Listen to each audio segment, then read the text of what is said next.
को छोड़कर जो कि नाबालिग था, बाकियों को जो है मौत की सजा हुई है, एक की जेल में खुदकुशी कर ली थी। तो उसको अगर एक एग्जाम्पल, उसको एक मिसाल के तौर पर अगर ये कोर्ट देखती है तो इसमें जरूर फांसी की सजा हो सकती है। और दूसरी बात मैं बताऊं कि अगर हमें देखें कि ये कई बार होता है कि हम सोचते हैं कि ये लगातार मामले बढ़ रहे हैं, लगातार मामलों की बढ़ोतरी हो रही है, लगातार मामले बढ़ रहे हैं, लगातार इस तरह के मामलों में इजाफा हो रहा है और लगातार इस तरह के मामलों में इजाफा हो रहा है। सीधे हमारे साथ जुड़े हुए हैं अधिवक्ता वीर सिंह नेगी जी। वीर जी, क्या लगता है आपको कि जिस तरह से ये केस सामने आया है, आखिर किस तरह का प्रावधान है, किस तरह से रेयरेस्ट ऑफ रेयर केस सामने आया जाता है? ऐसा है, जो वो 302 है धारा हमारी, जी जी जी, इसके अंतर्गत दो तरह की सजा दी जाती है। एक तो मृत्युदंड दिया जाता है और एक फांसी की सजा दी जाती है।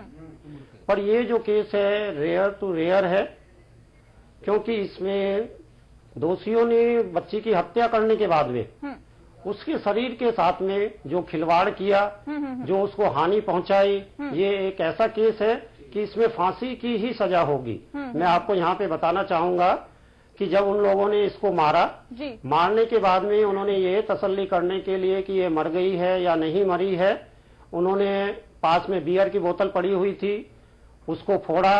उसको फोड़ने के बाद में उसके नोकीले धार वाले हिस्से से उन्होंने उसको जगह जगह पर उसके शरीर पर चीरे लगाए। चलिए, आपको यहाँ रोकना चाहूंगी, मैं यहाँ पे आपको रोकना चाहूंगी। विनोद बछेटी जी भी हमारे साथ सीधे जुड़े हुए हैं। विनोद जी, क्या लगता है, आप जगह जगह जाते हैं, लोगों से मिलते हैं, मुलाकात करते हैं, लोगों की, जनता की राय जानते हैं, आपने न्याय की मांग के लिए किस तरह की मुहिम चलाई या फिर क्या कुछ आप मांग करते हैं? देखिए, हम लोगों की तो मांग ये है, क्योंकि जो कुंवर सिंह नेगी जी है बहुत ही गरीब परिवार है। इनको मतलब इनकी जो आप सैलरी बात करें, 4,500 इनको तनख्वाह मिलती थी, और जिस जगह रहते हैं आप वहाँ बहुत ही ज्यादा इनकी स्थिति बहुत, मतलब आप देखें फाइनेंशियली बहुत ज्यादा कमजोर है। मेरा केवल इतना है, न्यायपालिका से हम लोग इतना जरूर कहना चाहते हैं कि क्या इस तरह के केस के एक बच्चे के साथ बलात्कार होता है, फिर उसका मर्डर होता है, और मर्डर होने के बाद उसके शरीर के साथ, जैसे वकील साहब ने कहा कि जिस तरह उन दरिंदों ने उस एक घिनौना उसका हरकत की, उसके बाद भी 24 महीने के बाद भी उस परिवार को न्याय नहीं मिला। जब तक कि जिस समाज की, उत्तराखंड की वो बच्ची थी, उत्तराखंड के हजारों लोग जंतर मंतर पे उतरे, देश के मतलब मीडिया के माध्यम से वो खबर लगी। उसके बाद आज जो जज साहब ने आज जो निर्णय दिया है, वो उन्होंने कहा कि 302, 301 और 376, वो तो उनको देखो सजा तो मिलनी है, लेकिन कहीं ना कहीं इतना जो 24 महीने का जो समय था उस परिवार के लिए, एक एक रात किस तरह से उन्होंने अपनी बच्ची के न्याय के लिए मांगी। 82 टाइम्स वो लोग कोर्ट के गेट के आगे अपनी मतलब बच्ची के न्याय के लिए वो लोग रोज वहां खड़े होते थे। जी, जी, जी। तो आखिर एक गरीब लोग इस तरह के केसों में क्या प्रदर्शन और जंतर मंतर पे, क्या कैंडलों पे खड़े होकर के ही न्याय मिलेगा क्या? जी बिल्कुल, ये एक बड़ा सवाल यहाँ पर निकल के सामने आता है, क्या सिर्फ प्रदर्शन करने से ही न्याय मिलेगा? लेकिन कुंवर सिंह जी, आपसे जानना चाहेंगे, एक लंबा समय बीता है, किस तरह की अब आप मांग कर रहे हैं, किस तरह की सजा मिलनी चाहिए इन दोषियों को? देखिए, ये 2 साल मैंने कैसे काटे हैं ये मेरी आत्मा जानती है, या जिसने झेला होगा उसकी आत्मा जानती है। अगर किसी भाई पे भी अगर ये गुजरी होगी तो वो उसकी आत्मा भी जानती है कि ये कोर्ट का ये इस तरह का केस, इस तरह का भागादौड़ी, इस तरह का घटनाएं कितना मतलब मुश्किल है जीना एक आदमी के लिए, कि जो बिना मतलब एक नौकरी का घर में बैठा हो, अपने बच्चों का भी देखना है, कोर्ट को भी देखना है, इधर उधर भटकना है, कागज इधर से उधर करना है। और लेकिन मैं ये कहता हूँ कि मैं तो ये चाहता हूँ कि मैं एक इनको दरिंदों को, हमारी डिमांड है फांसी चाहिए, और फांसी हर हाल में फांसी चाहिए, ताकि आगे भविष्य में किसी बच्ची के साथ में, किसी माँ बहन के साथ में ऐसी घटना न हो, आगे कोई दरिंदे ऐसे पैदा न हो। चलिए, फांसी की मांग कर रही हैं, फांसी की मांग लगातार उठती हुई आ रही है। वीर सिंह जी से पूछेंगे। वीर सिंह जी, आपने कहा कि जघन्य से जघन्यतम इस अपराध में किस तरह का प्रावधान है? अगर आप लॉ के हिसाब से देखिए तो किस तरह की सजा का प्रावधान है? मैं तो यही कहना चाहूंगा कि हमारी 302 धारा में स्पष्ट लिखा हुआ है कि दरिंदों को इस तरह की जो भी केस होता है उसमें फांसी की ही सजा मिलती है जनरली। अब ये जज साहब के ऊपर निर्भर करता है कि वो इस केस को किस तरह से लेते हैं। सभी एविडेंसेस, डीएनए, जितने भी सबूत हैं वो सारे हमारे ही फेवर में हैं और मेरे हिसाब से तो इस केस में फांसी की ही सजा होनी चाहिए। बिल्कुल, फांसी की सजा होनी चाहिए। एक स्वर में हर किसी की आवाज बुलंद हो रही है कि फांसी की सजा होनी चाहिए। लेकिन विपिन जी, जिस तरह से लगातार आवाज उठती हुई आ रही है, देहरादून में आपने देखा कि कैंडल मार्च निकाला जा रहा है, लोग एक स्वर में कह रहे हैं कि फांसी की सजा होनी चाहिए। क्या देहरादून, क्या दिल्ली, हर जगह लोग कैंडल मार्च निकाल रहे हैं, सड़कों पर उतर आए हैं। ऐसे में क्या लगता है, कहीं ना कहीं लोगों का भी दबाव बढ़ता हुआ जा रहा है और अब मीडिया भी इस मामले को फोकस करने लगी है, तो ऐसे में जो सजा है वो किस तरह की होनी चाहिए?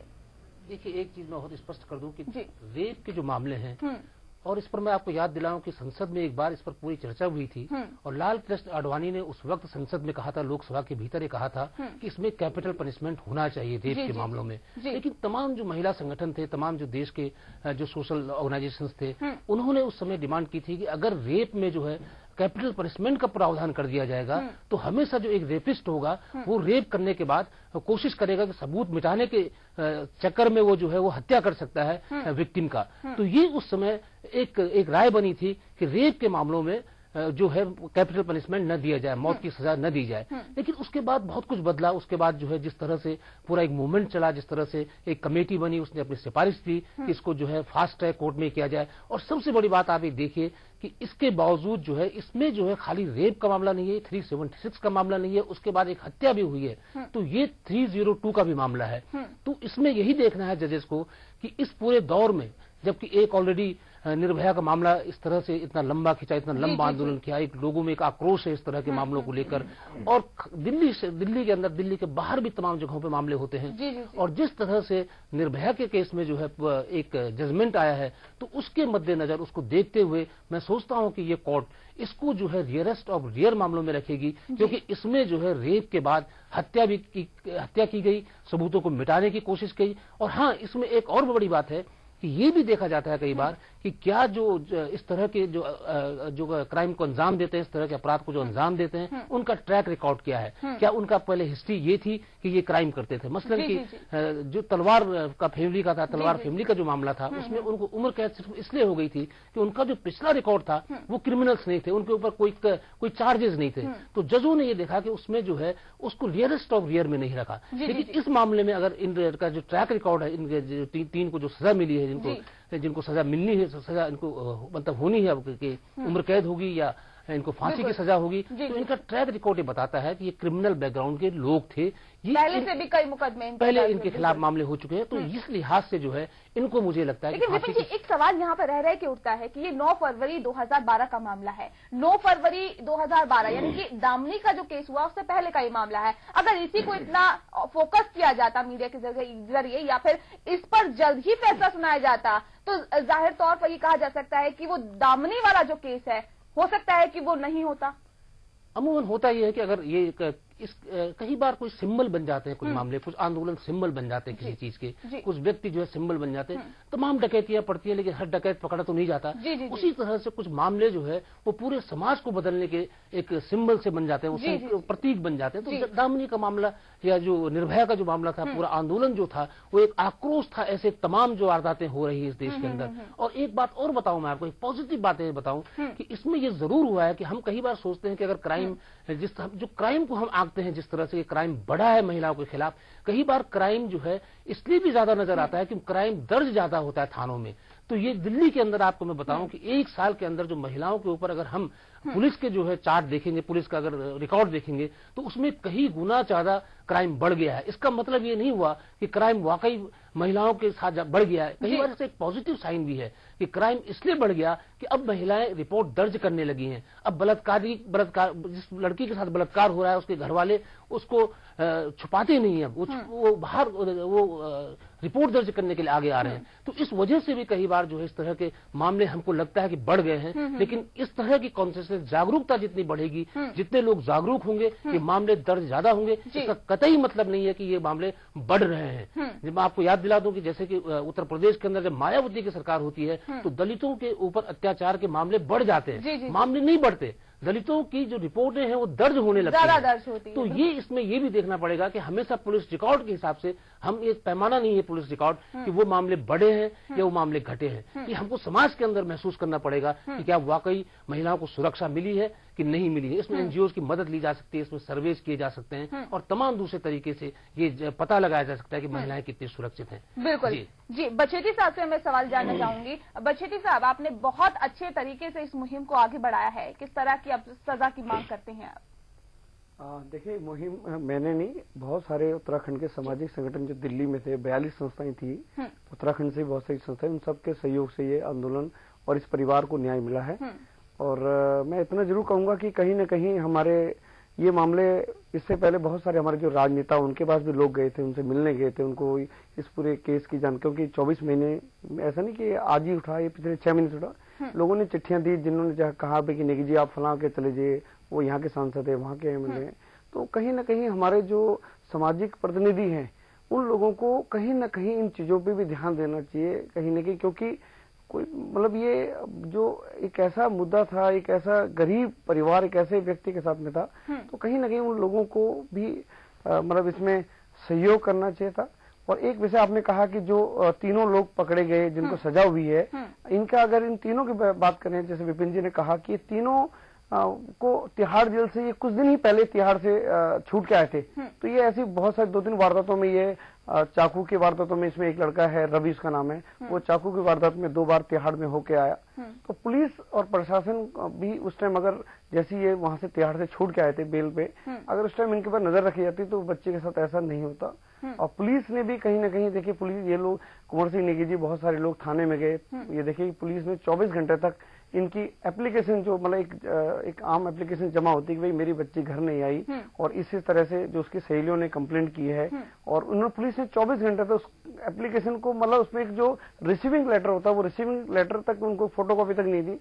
और इतना जरूर है कि मैं इसके लिए सभी, इस मामले में, इस आंदोलन में एक ये पहला एक ऐसा मुद्दा था कि जिसमें एक आम आदमी और एक गरीब आदमी जंतर मंतर पे इकट्ठा। हम अपने बहुत सारे राजनेताओं के पास गए, हमने उनसे कहा, बहुत सारे लोग जंतर मंतर भी आए, तो उन्होंने कहा कि भाई बछेटी जी फला होम सेक्रेटरी से बात करिए। मैंने कहा भाई साहब मैं होम सेक्रेटरी से बात नहीं करूंगा, इसमें दिल्ली के उत्तराखंड के एक पूर्व सीएम भी आए थे। तो मैंने कहा भाई साहब आप कुंवर सिंह नेगी जी, हम सब लोग आपके साथ चलते हैं, जहां चलना बात करें।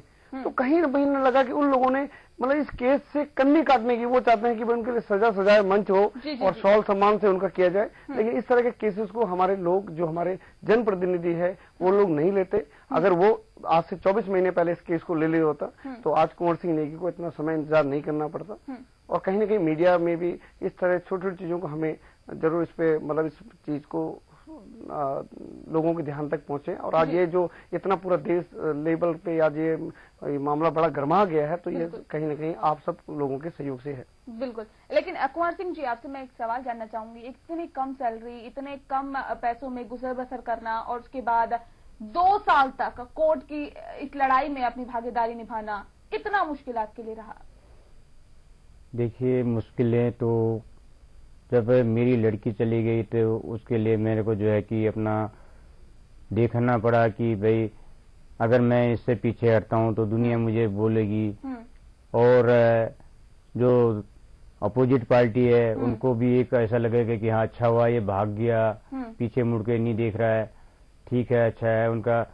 लेकिन मैंने ये प्रण लिया था कि मैं चाहे मर भी जाऊं लेकिन मैं को छोड़ूंगा नहीं, इसको आगे तक बढ़ाऊंगा। इसको जो है कि इनके जो दरिंदे हैं, ये दरिंदों को उसके अंजाम तक पहुंचाना है, और इसको हर हाल में पहुंचाना है, चाहे मैं कुछ भी करूं, कैसे भी करूं, भीख मांगू, लेकिन मैं इसको जो है कि मैं अंजाम तक पहुंचाना है। मुझे ये जो है कि उम्मीद रही है कि हम इसको फांसी तक नहीं छोड़ना हमने इनको।